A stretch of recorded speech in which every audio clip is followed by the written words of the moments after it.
On April 19, 2020, Woods tweeted, "Hello, my name is Firstname Bunchofnumbers, and I have some incredibly shitty opinions. This is the Museum of Twitter, the show where we talk about the most important tweets in the history of Twitter.com, and I'm going to mention this up top because I want people to hear it. I'm doing a charity live stream for 18 hours on Saturday to raise money for the Trevor Project on Twitch. You can find all the information on my Twitter or Blue Sky, but please donate to the Trevor Project before the stream if you want to be entered to win prizes such as signed copies of books, signed copies of tweets, a lot of cool stuff. Send your receipt to museumoftwitter@gmail.com. Back to the episode. When I was going through my spreadsheet and I realized that this tweet was from 2020, I was honestly surprised because it's such a core insight to the experience of being on Twitter and being on sites like it that it's like, how did no one put it in these words before? Obviously, people have complained about accounts with a bunch of different random numbers, but I think the way that this is synthesized in just one great sentence is why it's really iconic now. First name bunch of numbers is such a cemented way to refer to a certain type of account that when Parag Agrawal, the former CEO of Twitter, was trying to quell fears about bots, he used the phrase to explain that not all first name bunch of numbers accounts are bots. And I think the point that Woods is trying to make is that it's never really worth listening to people whose name is just a first name and a bunch of numbers, because they always have bad opinions, like always. And I know that there's gonna be someone in the comments whose name is like Tyler1456825, and it's like, wait, but my name is not random, it's actually because of this, that, and the other. And I'm sure that that's true for you, but if I may quote our next president, I'm here to tell you right now,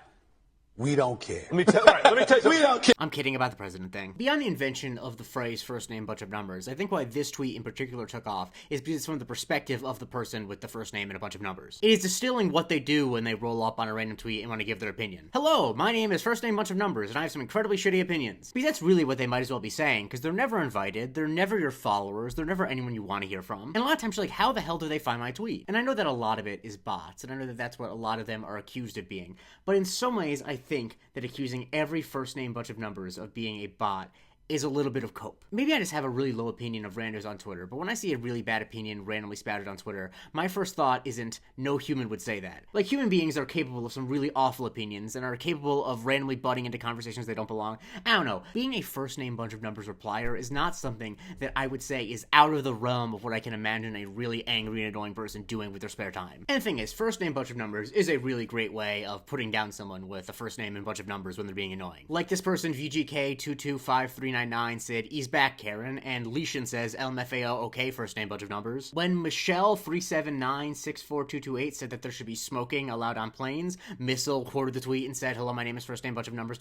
Lynn found this account, Diane M48712481, which was tweeting about some trial, I'm not sure, but they kept spelling it trail. And so Lynn wrote, "First name bunch of numbers who can't spell the word trial." And it is a full group that you can tweet about. The Jeopardy fan tweeted in 2022, "The transphobic first name bunch of numbers with single digit followers crowd is certainly out in full force tonight." When Michaela noticed that a lot of first name bunch of numbers accounts were promoting shows on Max, all with like the same messages, she quoted the tweet of first name bunch of numbers and said, "Don't stream on Max." It's such a widespread phenomenon that Ol Woosley made a Chrome extension to block first name bunch of numbers accounts. It unfortunately only works on desktop, but I think it would be a good thing to have if I use desktop Twitter all the time. And if you're wondering if it transcends language, yes, the tweet was quoted by a German user who says, "It proves true again and again." So apparently there are accounts on German Twitter named like Wilhelm1562847. The reasons why these accounts exist and have these usernames are obvious, but I think they're worth going into. One, they might be bots, and it's really easy to randomly generate an account name that looks somewhat real by just putting a first name and then randomly generating numbers. And the other case is that it is someone's like side account or account they're making just to harass someone,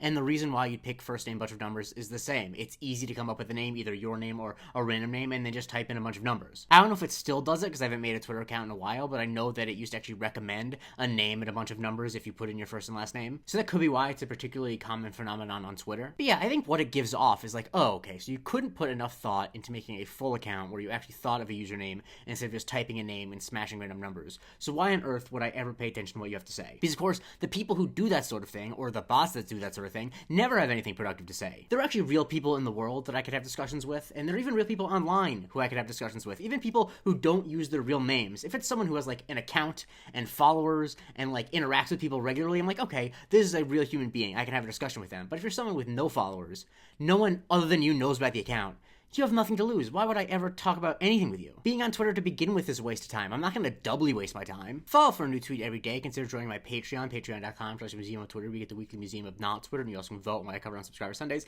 And seriously, if you're considering it at all, please throw a little bit of money the Trevor Project's way and send me a donation receipt via email to museumoftwitter@gmail.com. You'll be entered to win some fun stuff, and also, honestly, you'll feel a little bit better about yourself because LGBTQ kids really could use the help, so I appreciate it.